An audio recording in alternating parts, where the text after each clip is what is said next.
So, my dearly beloved, here we see that according to the book of John chapter 6 and verse 39, the last day is the day of the resurrection.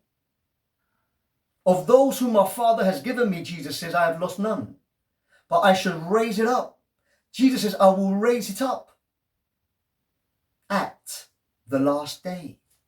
So John chapter 6 and verse 39, Jesus makes it so clear for us, brethren, that the last day of this earth's history is the second coming of Jesus, when the dead in Christ shall rise first. And we which are alive by God's grace shall be caught up together with them in the clouds, and so shall we ever be with the Lord. But here, brethren, in Micah chapter 4, the Bible says, but in the last days it shall come to pass that the mountain of the Lord's house shall be established in the top of the mountains, and shall be exalted above the hills, and all nations shall flow into it. The fact that all nations are still flowing into God's holy mountain that shall be established in the last days, that goes to show that this is probationary time. And then in verse 2 it says, and many nations shall come and say, come, and let us go up to the mountain of the Lord, to the house of the God of Jacob, and he will teach us of his ways, and we will walk in his paths. For out of Zion shall go forth the law and the word of the Lord from Jerusalem. Oh, my beloved brothers and sisters, this holy mountain in the last days, what is God really talking about, brethren? Because in Isaiah chapter 11 and verse 9, the Bible says, they shall not hurt nor destroy in all my holy mountain. For the earth shall be full of the knowledge of the Lord. When is that? During the loud cry, as the waters cover the sea. Micah chapter 4 is speaking about the same time, brethren. Loud cry. But what about this holy mountain? But in the last days, the mountain of the Lord's house shall be established. Because Isaiah chapter 11, verse 9, speaks about the holy mountain. And then in verse 8, he speaks about the weaned child and the sucking child playing on the hole of an asp. And the cockatrice then, the snake.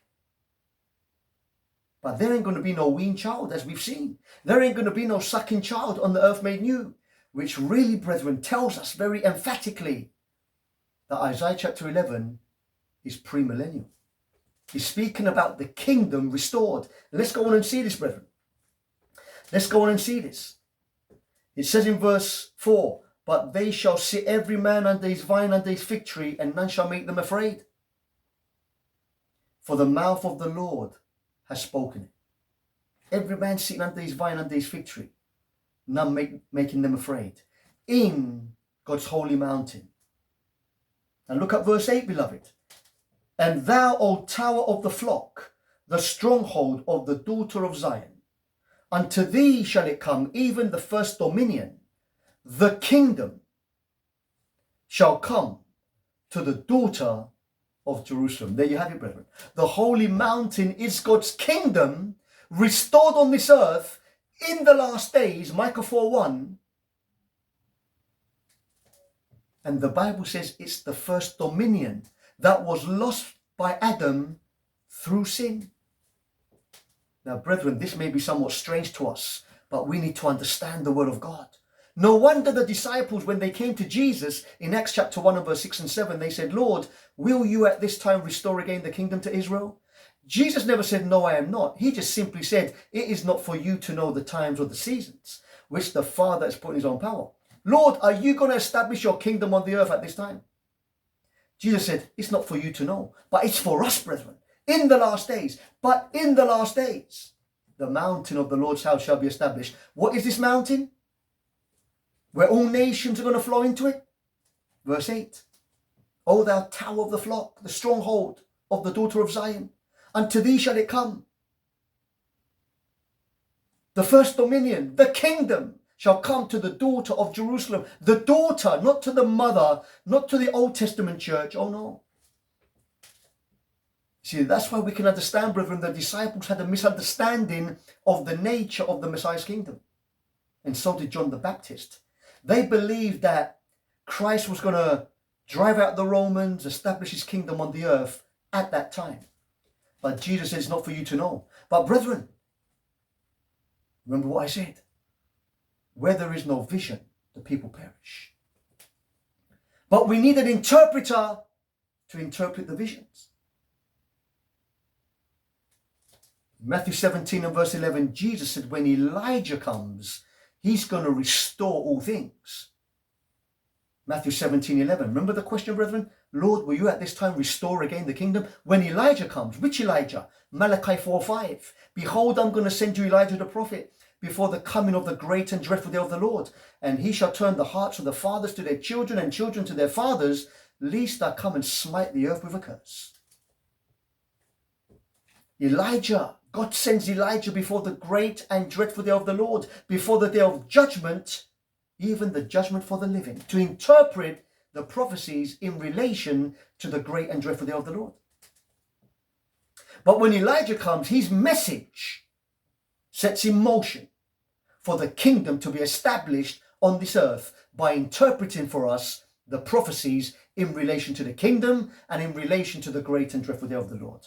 And that's why Ellen White says, brethren, to the law and to the testimony. That's why Ellen White says in Testaments to Ministers 475, under the title, Let Heaven Guide, she says, somebody is to come. Commenting on Malachi 4:5 now, she says, somebody is to come. Because the Bible says, Malachi 4:5 says, God says, I'm going to send you Elijah the prophet, singular. But Ellen White commenting on that, she says, somebody. That's what the Bible says, a prophet.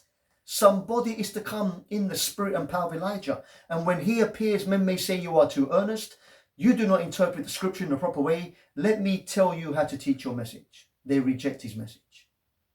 The kingdom, brethren, the premillennial kingdom, Micah chapter 4 and verse 8. And thou, O tower of the flock, the stronghold of the daughter of Zion, unto thee shall it come. What's going to come to the daughter of Zion? Latter day Zion. The first dominion. When? In the last days. Micah 4:1. Last days are days before the last day, are days before the second coming of Jesus.